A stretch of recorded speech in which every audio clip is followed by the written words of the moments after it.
Bueno, ya terminamos la carta de Tito, mis amados hermanos. Esperamos que hayamos aprendido. Amén.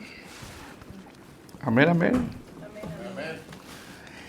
Y comenzaremos la segunda carta de Pedro, pero vamos a hacer unas pausas, esperando que no hayamos olvidado la primera carta.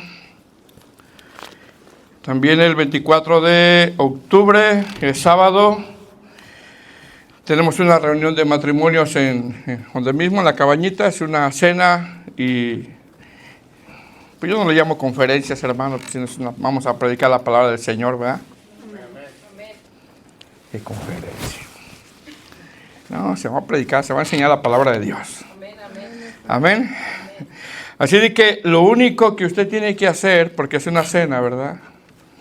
Va a ser allá ya sabemos dónde, ahí en la cabaña. Lo único que usted tiene que hacer es tener ganas de ir. Es lo único. Ya saben que no hay ningún costo. Y si tiene algún invitado por ahí, bueno, puede invitar. Amén. Se está anunciando desde ya casi 2 meses, faltan 2 meses. Así de que estén atentos. Le va a pedir a los jovencitos que sirvan ese día, pero vamos a estar hablando. Amén, hermanos. Quiero darles los certificados a los jovencitos. A ver. Nada más para que recuerden que un día fueron al agua y se bautizaron. Génesis, Shalom. A ver, Génesis, Shalom. Unas palabras. No.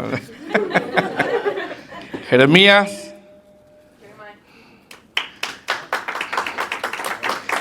Se llama Jeremías Arturo. Bonilla Mendoza.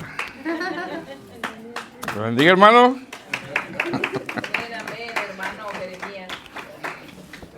Génesis, Saraí, Bonilla Mendoza, puro Mendoza.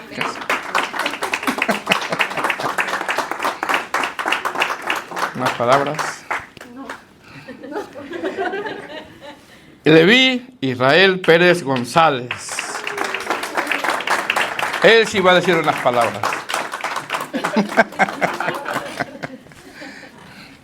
Nada más para que recuerden, hermanos, que un día fueron bautizados. Amén. Y qué bueno que tomaron esa decisión. Amén. Bueno, vamos a Mateo capítulo 28.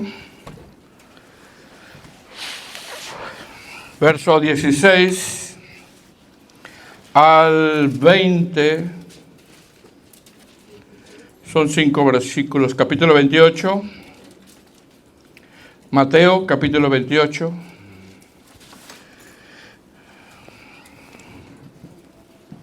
Verso 16 al 20 son 5 versículos, ¿verdad?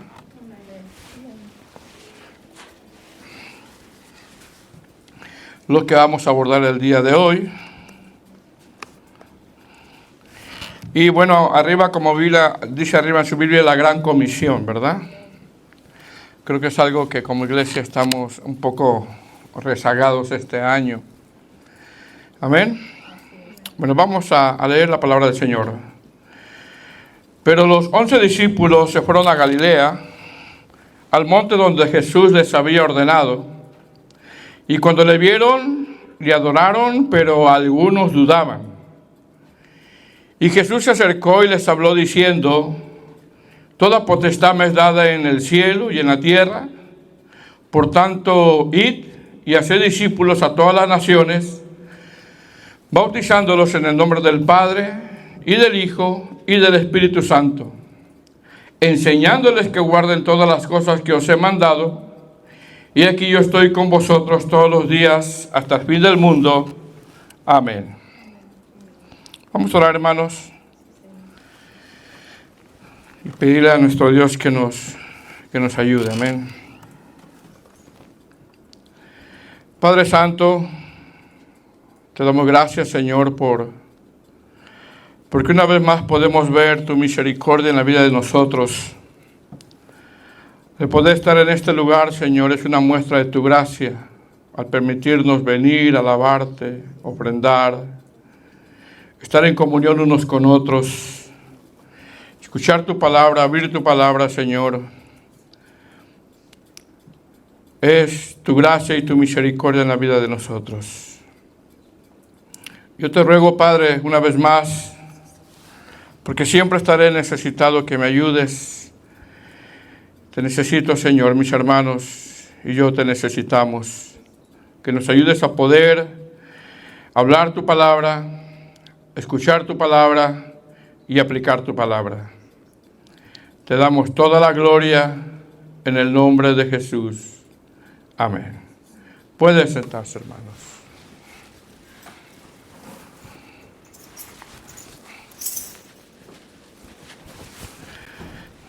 Amén.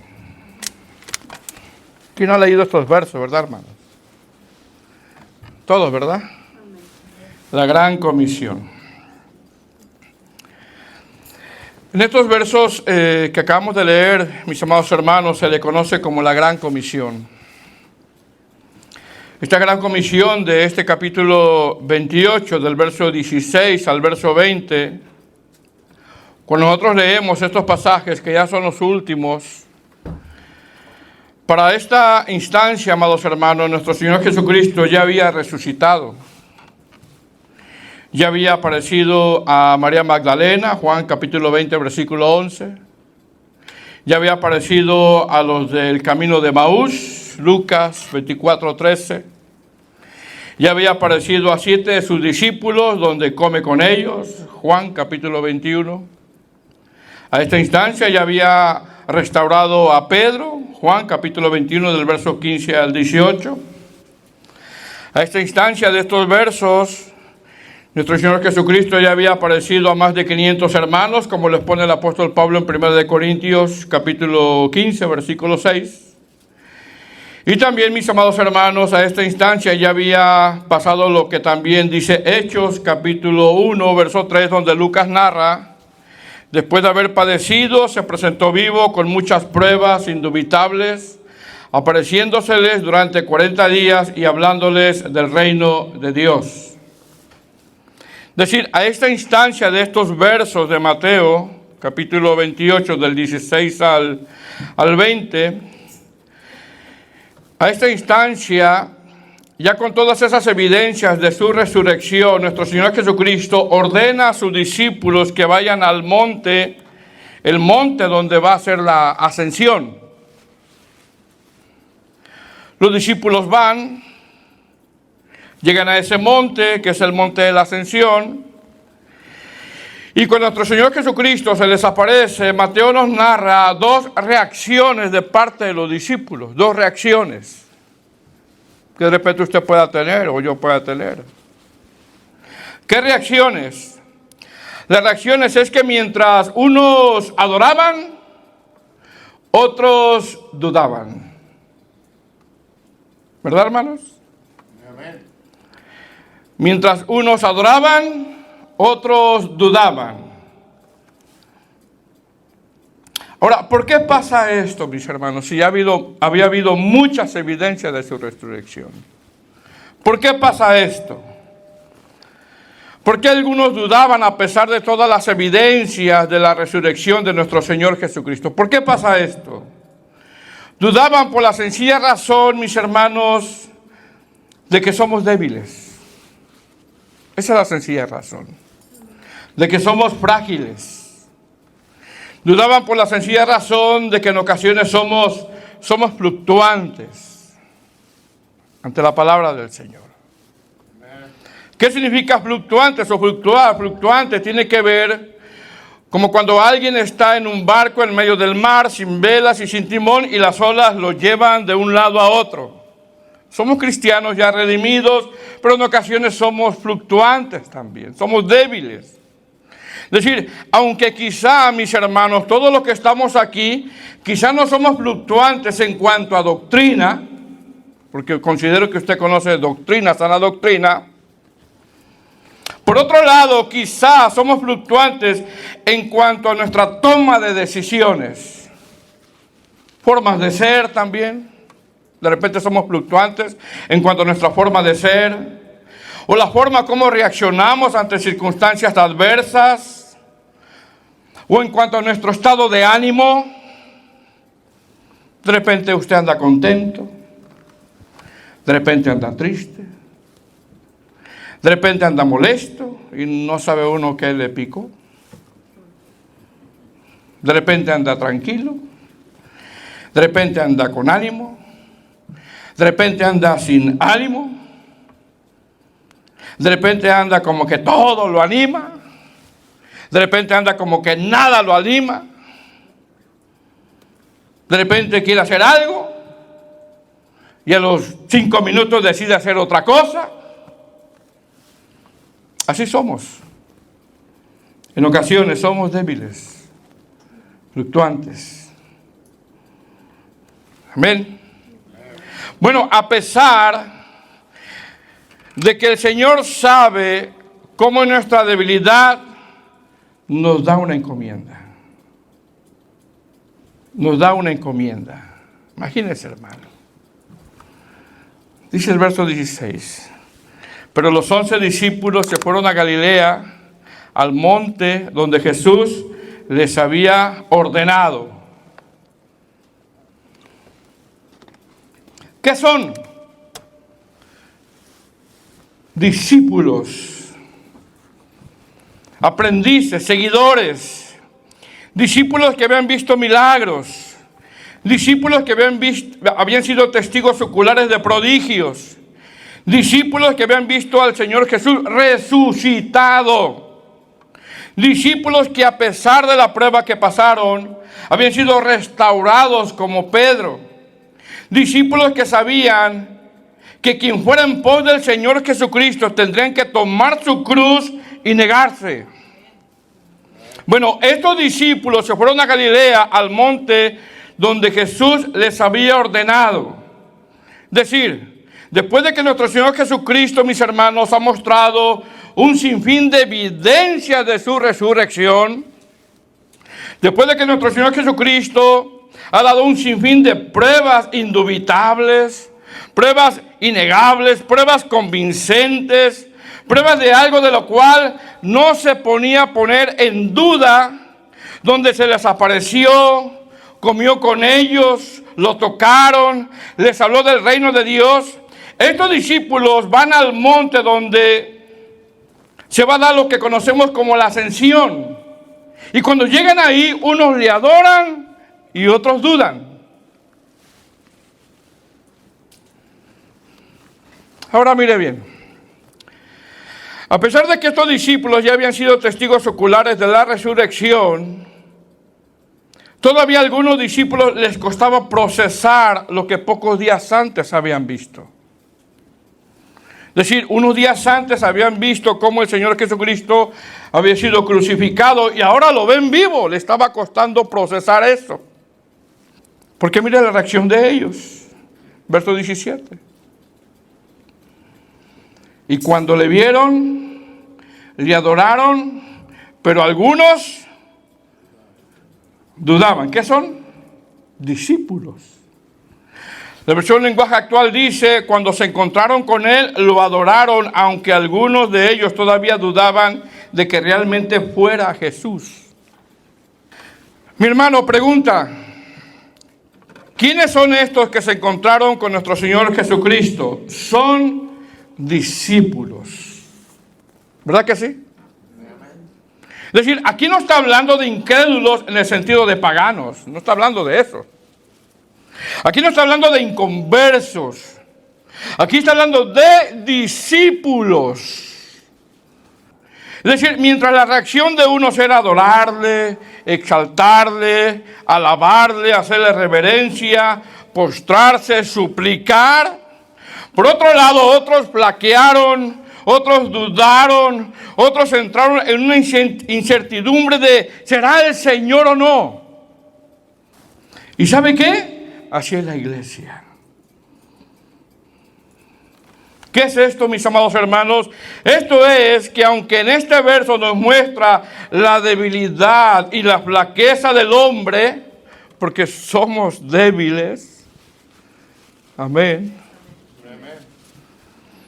Este verso nos enseña algo glorioso, donde ese algo también lo vemos cuando la iglesia se va desarrollando, no solo desde sus inicios, sino hasta ahora. ¿Qué es? es la forma como unos van creciendo más rápido y otros más lento. Porque son discípulos.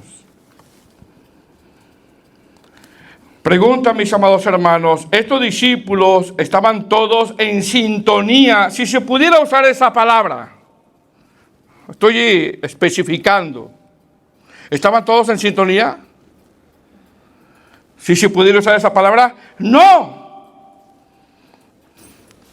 Repito, ¿estos discípulos estaban todos en sintonía si se pudiera usar esta palabra? No. ¿Qué nos enseña esto? Esto nos enseña que no todos en la iglesia están en la misma madurez.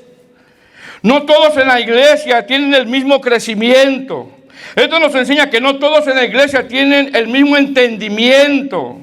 Unos maduran más rápido, otros más lento. Unos entienden la palabra más rápido, otros más lentos y otros después. Unos avanzan más rápido, otros más lento y otros después. Lección: los que van creciendo más rápido no se jacten. No se enaltezca, no se vanagloria. Y los que van creciendo lentos sean más diligentes y denle gracias a Dios por su misericordia. Porque así es la iglesia. Unos maduran más rápido, otros más lento. Unos entienden la palabra más rápido y otros más lento. ¿Cuál es la lección, hermanos? Los que van siendo maduros, no se jacten, por favor. No se vanaglorien. Y los que van creciendo más lentos, seamos diligentes. Romanos capítulo 14, versículo 16, Pablo nos hace un llamado a que los maduros soporten la debilidad, soporten a los débiles en la fe. Si Pablo nos hace un llamado a los crecidos, ¿cuántos maduros hay aquí?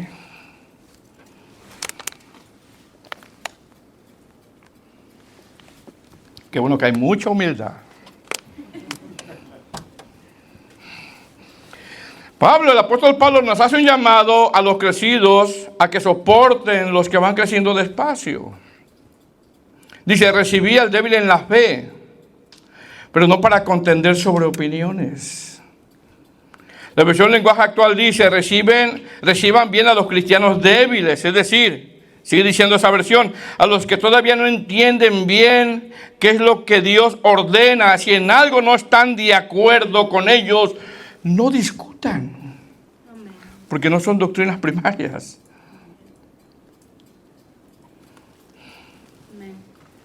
Mi hermano, el hecho de que en este verso 16 todos estos son discípulos y donde algunos adoraban y otros dudaban, esto habla de cómo la iglesia desde su inicio hasta ahora habrá personas que crecen más rápido que otros. Así es la iglesia.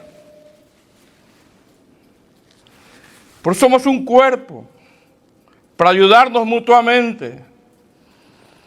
Así es la iglesia, unos maduran más rápido y otros más lento. Unos crecen más rápido y otros más lento.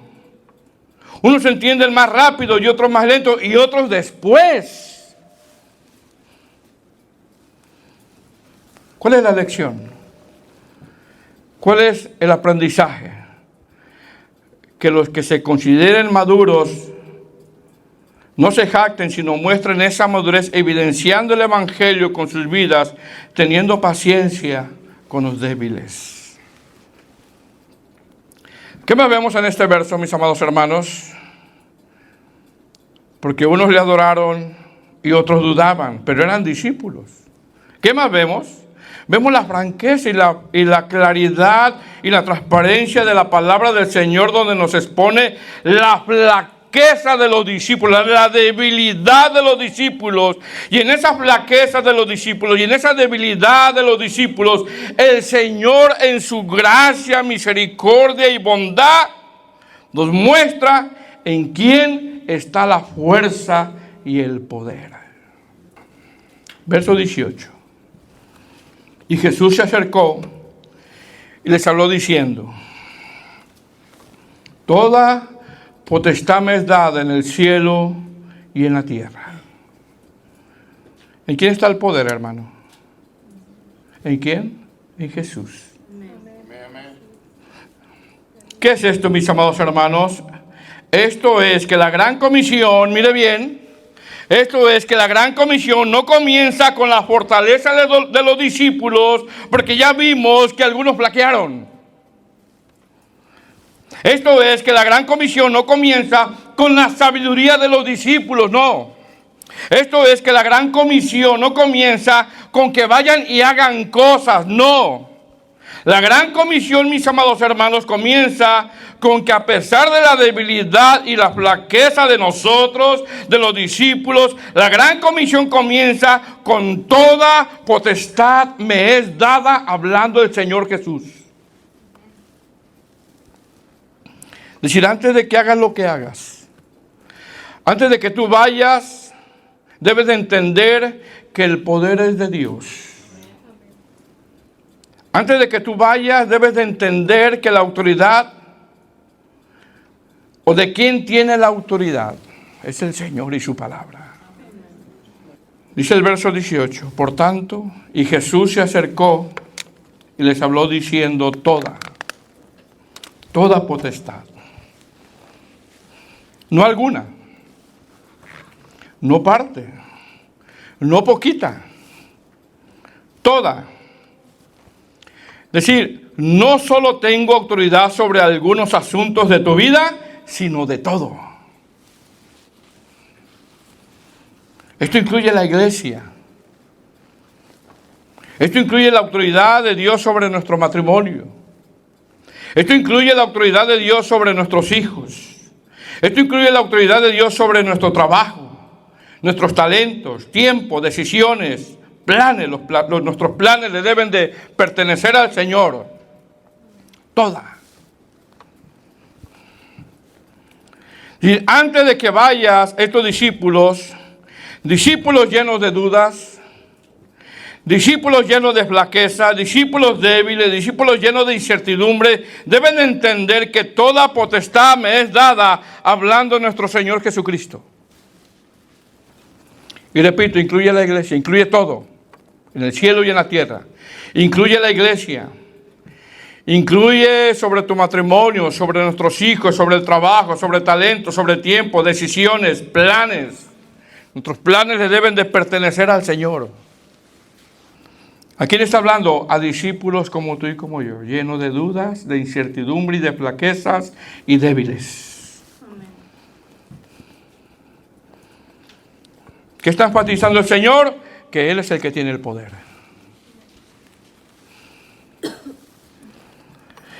Mis hermanos, cuando decimos, yo no sé usted si ha dicho esta palabra, cuando decimos, Señor, úsame para tu gloria, ¿usted ha dicho esa palabra? ¿Usted entiende eso de verdad? ¿Entendemos eso de verdad?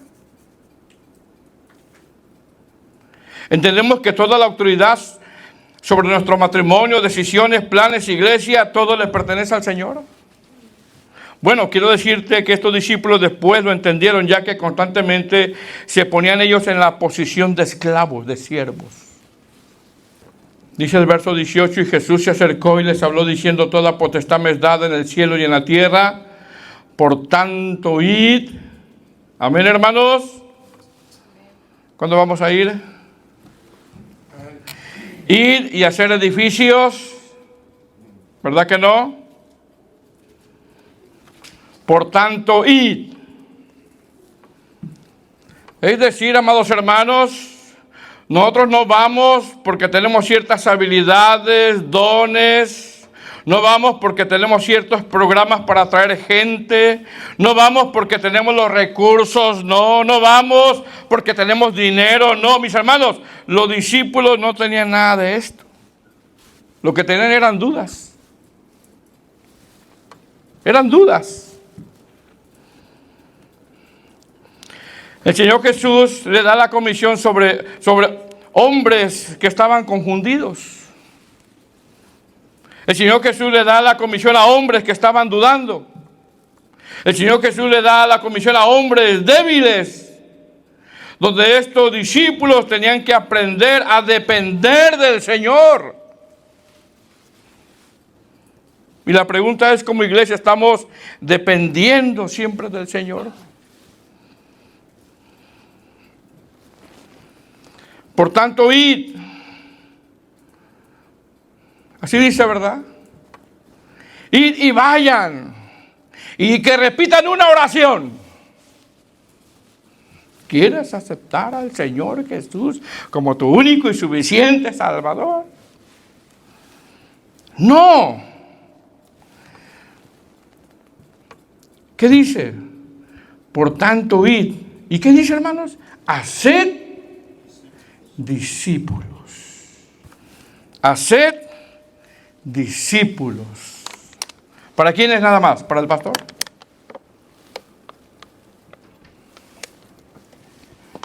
¿Para el liderazgo? Para todos.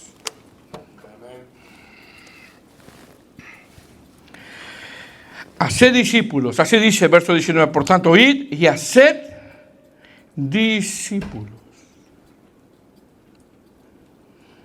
Mis amados hermanos, es posible que una iglesia esté llena de actividades, llena de reuniones, tenga calendarios llenos y estar en desobediencia, ya que hacer discípulos, mire bien, a nosotros nos debería de llamar esto la atención seriamente.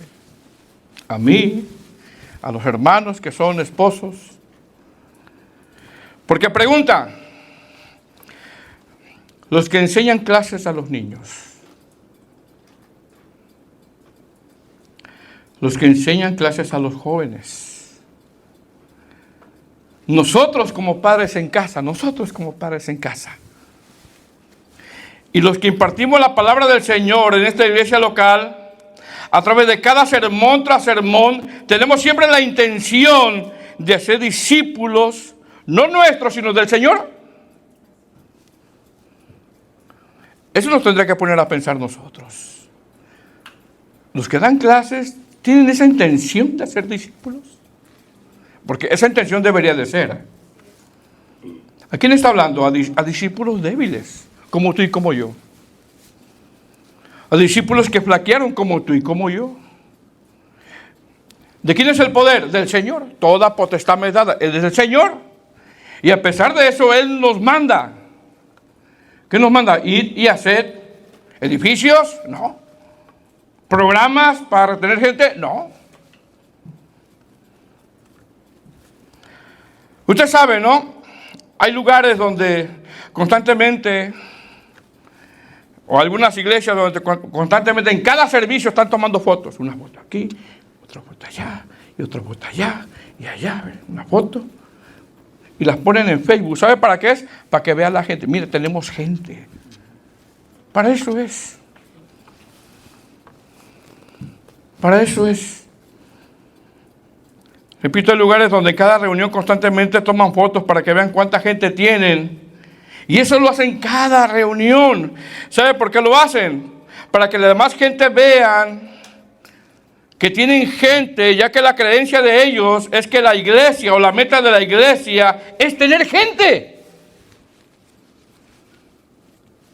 Esa es la meta de ellos, por eso toman fotos. Una foto aquí, el hermano está llorando allá, una foto allá, y muchas fotos. Y nunca toman fotos en las sillas vacías, nunca. Porque la creencia de ellos es, la meta de la iglesia es tener gente, pero esa no es la meta de la iglesia, no me vaya a malinterpretar. La meta de la iglesia, si se puede usar esa palabra, es hacer discípulos. Por eso de repente usted sale allá en las fotos. Y no vino el hermano, allá salió en la foto de la otra church. Porque esa es la meta de ellos. Sin embargo, nuestra meta, si se puede usar esa palabra, hermanos, nuestra meta como iglesia no es solo tener gente. No. Es hacer discípulos. Ya que la orden para la iglesia es hacer discípulos, donde aún nosotros debemos de hacer discípulos aún en casa, a nuestra esposa y a nuestros hijos. ¿Estás haciendo tus discípulos? ¿Estamos haciendo discípulos? Lección: que usted, mi amado hermano, sea alguien que está discipulando, no solamente en la iglesia, sino también en casa. Y ahí estamos, ¿qué somos? Ahí estamos flaqueando todos. Ahí estamos flaqueando, hermanos. Donde somos llamados nosotros a pastorear a nuestras esposas, a nuestros hijos. Ahí estamos flaqueando. Ahí.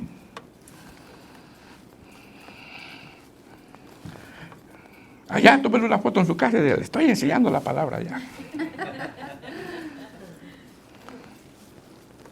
¿Cómo están los discípulos en casa? ¿Estás haciendo tu trabajo? ¿Estamos haciendo nuestro trabajo? Estamos fallando, mi hermano. Estamos flaqueando. Verso 19.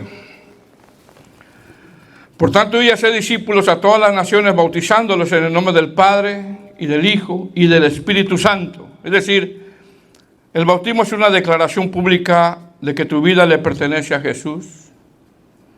Es una declaración pública de que Él te ha dado salvación por gracia.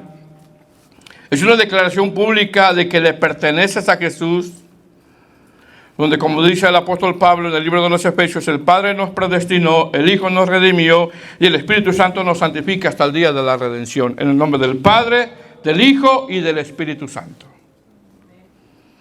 Pero eso no se acaba ahí. A ver los que se bautizaron. Eso no se acaba ahí. ¿Qué dice el verso 20? Enseñándoles.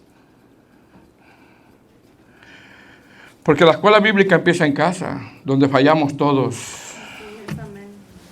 Enseñándoles. Del griego didasco, que quiere decir instruir, capacitar, hacerlos doctos en la materia. Enseñándoles a qué, a que obedezcan qué, todo lo que el Señor os ha mandado. Mire qué grande labor es esta. Amén. Enseñándoles doctrina, enseñándoles que Dios es santo, enseñándoles que Dios es misericordioso, enseñándoles que también Dios disciplina, enseñándoles que Dios aborrece el pecado, enseñándoles las doctrinas de la gracia, enseñándoles las doctrinas del pecado, enseñándoles las doctrinas del Espíritu Santo, las doctrinas de cristología, de eclesiología, enseñándoles. ¿Se da cuenta la labor que tenemos, hermanos?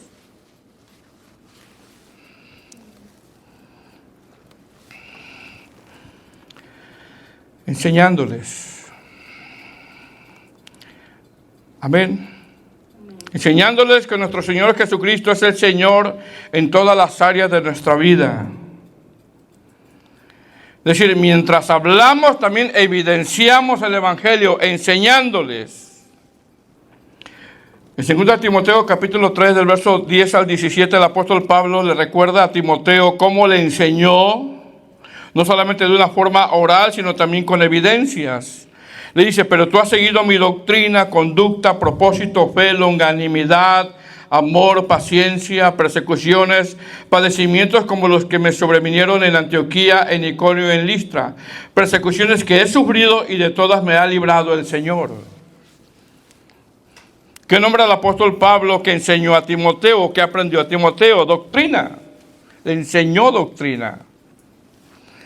Seguramente aprendió la doctrina de la justificación, las doctrinas de la gracia, temas de eclesiología.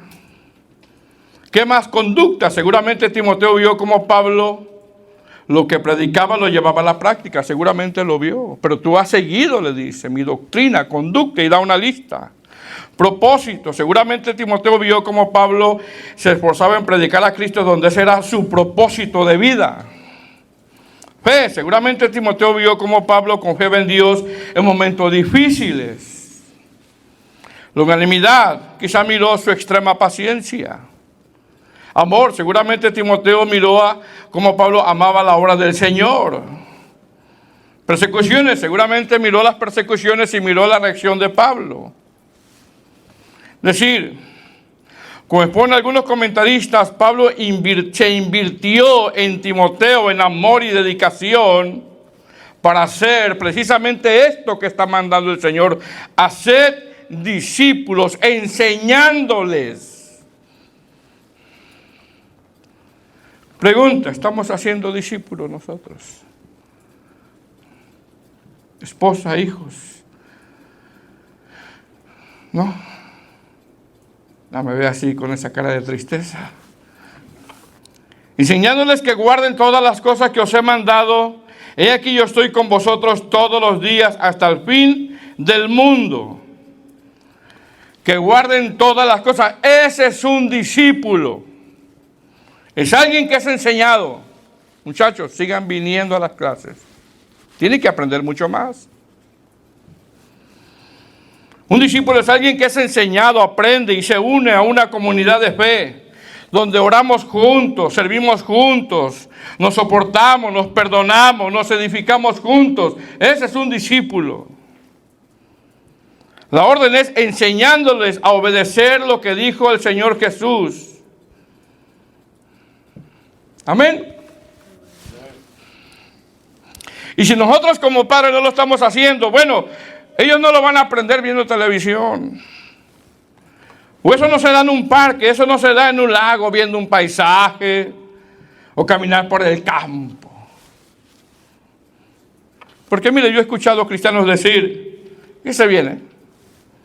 Yo he escuchado cristianos decir, yo me conecto con el Señor cuando voy al campo o al lago. O yo me voy a acampar para ver los paisajes porque ahí me conecto con el Señor. No, mi hermano, tú no te conectas ahí con el Señor. Tú te conectas con Dios en una iglesia local discipulándote. Abriendo la Biblia y entendiendo las doctrinas. Ahí es donde te conectas y aprendes ahí con el Señor. Usted puede ir al lago y sentir que se conecta, ¿verdad? Pero no. Si podemos usar esa palabra, ¿no? Nosotros nos conectamos con Dios en una iglesia local discipulándonos, aprendiendo. Doctrina, palabra. Está bien que vayas y ores allá, pero tenemos una Biblia. El Señor pone a maestros bíblicos en las iglesias locales. Y por último, verso 20. He aquí yo estoy con vosotros todos los días hasta el fin del mundo. Amén. Amados hermanos, algo que nos enseñan estos pasajes es que tú y yo como iglesia, es que estamos bajo una comisión. Tú estás bajo una comisión, yo estoy bajo una comisión. Si eres un discípulo, estás bajo una comisión, bajo una orden de tantas que nos da el Señor. Bajo un mandato donde la promesa que Él nos da es que Él estará con nosotros siempre. Somos hijos de Dios por su gracia. Nos redimió por su gracia. Y Él dice que Él estará con nosotros. ¿Cuándo, hermanos? Siempre. Ahora, quizá nosotros, hermanos, como padres, ¿qué queremos para nuestros hijos? ¿Qué queremos? Lo mejor. ¿Verdad que sí? ¿Sí o no? Que no les pase nada. Porque así somos. Y yo no digo que eso está mal, está bien, ¿no? Pues así somos. Mas sin embargo, mire lo que le voy a decir. Siendo hijos de Dios, ¿a dónde envió el Señor al apóstol Pablo? A pasar padecimientos, sufrimientos. Todos los que tenemos hijos queremos que sirvan al Señor. Amén. Pero ¿qué tal si el Señor manda a tu hija a un lugar donde el cristianismo es perseguido? ¿Verdad, hermanos? ¿Pero qué dice el Señor? Que estará con nosotros, ¿qué? Siempre. Siempre, siempre. A pesar de nuestras flaquezas, a pesar de nuestras debilidades, el Señor nos da una encomienda. Y a pesar de eso, el Señor, amados hermanos, nos insta a crecer. Y nos da una orden. Y en esa orden Él nos dice que estará con nosotros siempre hasta el fin del mundo. Amén. Ponte de pie. Vamos a orar. A manera de aplicación. ¿A quién estamos discipulando, mi hermano? ¿O estamos discipulando o no? ¿Estamos haciendo discípulos o no? ¿Solamente en la iglesia o también en casa? ¿O a quién? ¿O en dónde? Dos, a manera de aplicación. ¿Estamos obedeciendo la gran comisión? Tres, a manera de aplicación. ¿Los maduros están siendo pacientes con los débiles? Oremos al Señor.